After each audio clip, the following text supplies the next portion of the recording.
One Gotti talking sports.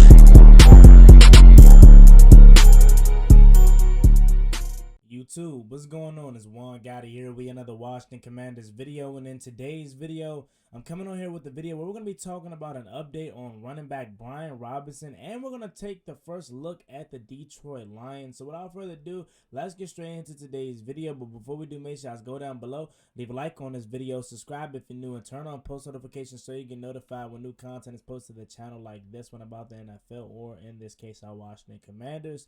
Let's get straight into today's video. So ladies and gentlemen, it is Wednesday. The boys hit the practice field for the first time this week, heading into their week 2 matchup versus the Detroit Lions. The Jaguars win was cool, 1-0. Now it's time to officially turn the page and turn our focus into our first away game, our week 2 opponent, and that is the Detroit Lions. But before we get into the Lions and the first video that I'm going to make on them, I want to talk a little bit about the man that's on the screen right now, Brian Robinson. We do have an update on him. So today he was back at practice and he was riding the bike. And that's a very, very good sign. He's still not going to be able to return, into the game versus the Titans, but it is very encouraging to see him riding a bike and getting his knee right back after the unfortunate situation that happened. I mean, he recovered super fast, faster than probably what a lot of us would have recovered from that same incident, man. That just goes to show you how strong these athletes are, and that's what all that training does, because it allows you to protect yourself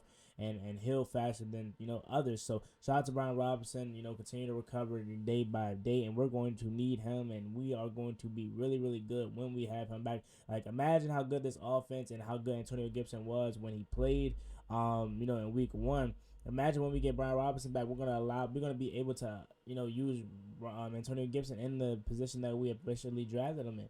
We originally drafted him to be a weapon, a guy that's going to run the ball, catch the ball, and just do everything up, move him around like a chess piece. And we weren't, unfortunately, not able to do that to start the season because of the situation with Brian Robinson. So to have him back, or to at least working to get him back, it's going to be good to have him officially back week 5 versus the Titans. So again, Brian Robinson was at practice today. He rode the bike, and that is an encouraging sign. And a little other note and nugget from the Jaguars game I want to talk about, just the final thing. Dyami Brown only played 3 snaps in that game, and I really was surprised to see that he only played 3 snaps. Not surprised that he didn't get a target or anything, but I'm surprised that he only literally played 3 snaps. That goes to show you the lack of confidence they have in him, and just the overall how good this wide receiver room is now. Cam Sims is ahead of him. Dax Milne is ahead of him. And then obviously the top 3 in Terry McLaurin, Jahan Dawson, and Curtis Samuel. Dyami Brown is slowly slipping down this wide receiver room, and he has to tighten up. And again, I know it's only week 1. Maybe he'll tighten up later in the season, but just how he got his opportunity last year, it could be gone just like that. But what do I know? It's only week 1. I'm just speaking based off of last Sunday. Now, let's get into the main point of this video. The first look at the Detroit Lions. They are coming off of a loss versus the Philadelphia Eagles, a 38-35 loss to the Eagles. A back crushing loss because they fought hard to get back into that game. They had sold out seats, in that game. The Lions crowd was rocking. And we play them at home too, so maybe that crowd will be there again. But this team is no slouch, ladies and gentlemen. Just how the Jaguars were no slouch, this team isn't no slouch. This team, if we want to beat the Detroit Lions, we have to score points. And that's why I'm coming on here to say this. I am a little concerned about the Lions. I am not going to lie to you, because they were able to gash the Philadelphia Eagles in the run game. And this is a Philadelphia Eagles defense that was supposed to be improved in every aspect of it. And DeAndre Swift was able to gash them. Jamal Williams had his day. Amon-Ra St. Brown, a receiver, had some solid catches and a touchdown pass. So this offense can score. And if we show up there and we're not on our A game offensively, and we're turning over the ball like we did versus the Jacksonville Jaguars, fumbling the ball, this team could very well beat us and take advantage of those opportunities. And let's not act like we just destroyed Detroit.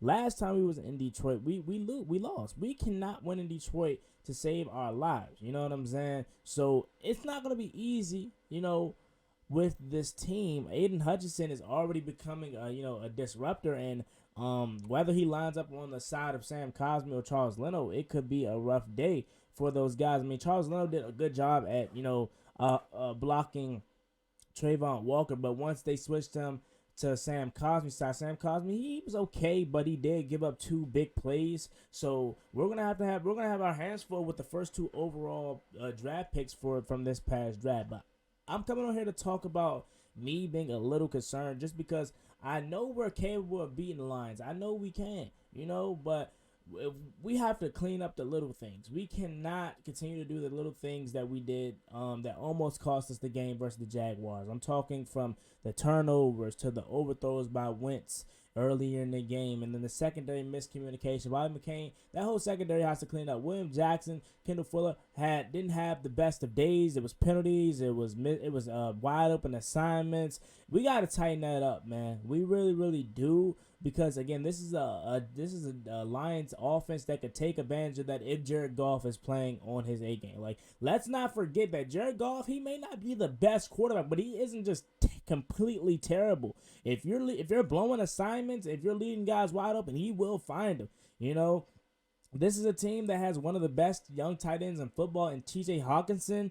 To pair up with Amon-Ra St. Brown, DJ Chark. This is an offense that is missing their first round draft pick in Jamison Williams. So so this team could really be a threat, man. And I think honestly, this game is going to be a shootout. I really, really do. I think this could be a 33-30 walk-off victory for Washington. I really, really do. It has that potential. What defense is going to crack down at the right time? I personally think our defense isn't as bad as the Lions, and it isn't as bad as what it showed in week 1. I definitely think we can tighten it up because we have a way better pass rush than the Lions. Our secondary and backers just need to tighten up, man. And I feel like it's just a little bit of communication issues, and this is sad that we're still talking about communication issues, because this is what they wanted to point the reason as to why they got off to a slow start in the secondary last year is communications and not having the time to build that camaraderie. We shouldn't be talking about this again for the second straight year under with these guys, third straight year with Jack Del Rio, right? We should be good to go. We should be able to know where everyone should be like the back of their hand, man, but we're still having those issues. And all I'm saying, man, is please show up this Sunday. I really, really want to start off 2-0. When is the last time we done that? And this is going to be a tough game. I am a little nervous just because of how good that offense can be if Jared Goff plays well. Now, again, I know Jared Goff isn't terrible, but he's not good either. You know what I'm saying? He's just an average quarterback that if you give him wide open plays and wide open targets, he will find them. But if he's a guy, if you rattle his cage, if you're locking down everything, he will make that bonehead mistake like he did to James Bradbury. It was miscommunication between him and T.J. Hawkinson. He thought T.J. Hawkinson was one route, and T.J. Hawkinson ran the other. So we can have plays like that. We just got to create them. We got to take advantage of them when we do get Jared Goff in a position to make boneheaded mistakes that we know he can make. I'm not saying we can't win this game. I know for sure we can win this game, but we got to clean a lot of stuff up. Again, we cannot go to Detroit facing that crowd, facing a solid offense in the Lions, and Dan Campbell's going to have this unit ready to play. We cannot go into Detroit doing what we did in week 1.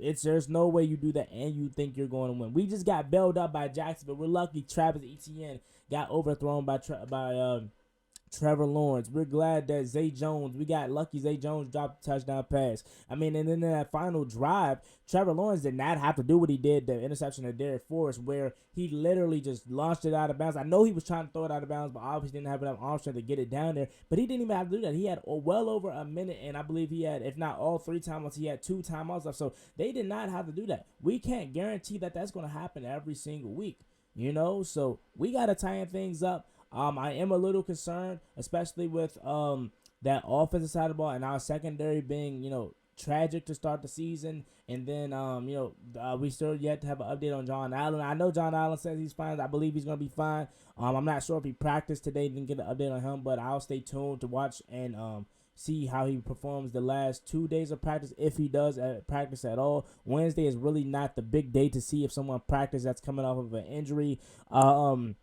It's more so Thursday and Friday, so I'm going to be interested to see if John Allen practices, if Wes Schweitzer practices, but we have 2 days until we know that. So let me just think about this video in the comment section down below. How concerned are you about the Lions on a scale of 1 to 10, if you're concerned at all? Or do you think we're just gonna straight up smoke these boys? So leave your thoughts and comments down below in the comment section.